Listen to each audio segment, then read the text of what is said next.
এদিকে আসন্ন জাতীয় নির্বাচন ঘিরে নারায়ণগঞ্জে বিএনপির নির্বাচনী হিসাব নিকাশে নতুন করে উদ্বেগ তৈরি করছে দলীয় বিদ্রোহ। 5টি আসনের মধ্যে 2টি আসনে দলটি তুলনামূলক স্বস্তিতে থাকলেও বাকি 3টি আসনে বিদ্রোহী প্রার্থীদের কারণে কঠিন চ্যালেঞ্জের মুখে পড়তে পারে দলটি।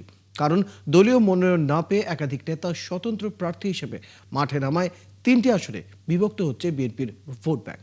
এতে সুবিধা নিতে পারে প্রতিপক্ষ। হাবিবুর রহমানের তথ্য ও গোলাম রাব্বির ছবিতে প্রতিবেদন।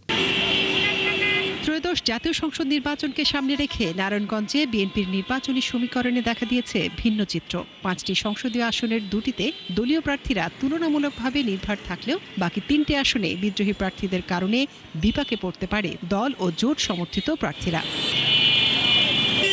দলীয় সূত্র বলছে, নারায়ণগঞ্জ 1 ও নারায়ণগঞ্জ 5 আসনে বিএনপি মনোনীত প্রার্থীদের বিপক্ষে উল্লেখযোগ্য কোনো বিদ্রোহী প্রার্থী না থাকায় কিছুটা স্বস্তি রয়েছে।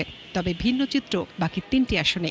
বিশেষ করে শরিক দলকে ছেড়ে দেওয়া নারায়ণগঞ্জ 4 আসনে পরিস্থিতি সবচেয়ে জটিল। এছাড়া নারায়ণগঞ্জ 2 ও 3 আসনেও বিদ্রোহী প্রার্থীদের উপস্থিতি বিএনপির জন্য নতুন চ্যালেঞ্জ হয়ে দাঁড়িয়েছে।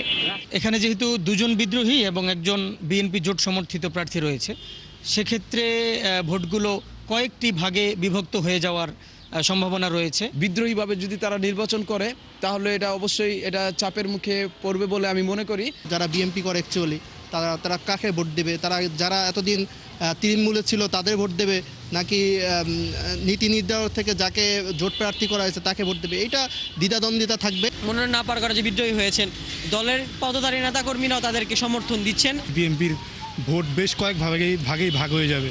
এতে আমার মনে হয় না বিএনপি তেমন একটা সুবিধাজনক অবস্থানে থাকবে।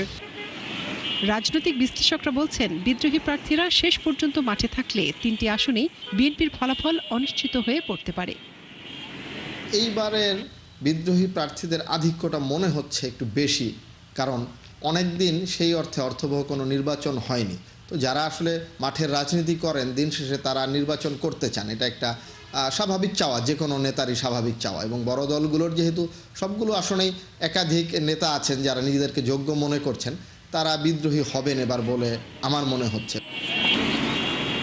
সব মিলিয়ে নারায়ণগঞ্জে এবারে নির্বাচন বিএনপির জন্য শুধু প্রতিপক্ষের সঙ্গে লড়াই নয়, নিজেদের ভেতরের বিদ্রোহ সামাল দেওয়ারও বড় পরীক্ষা হয়ে দাঁড়িয়েছে। মনিরা কাজুরি, ৭১।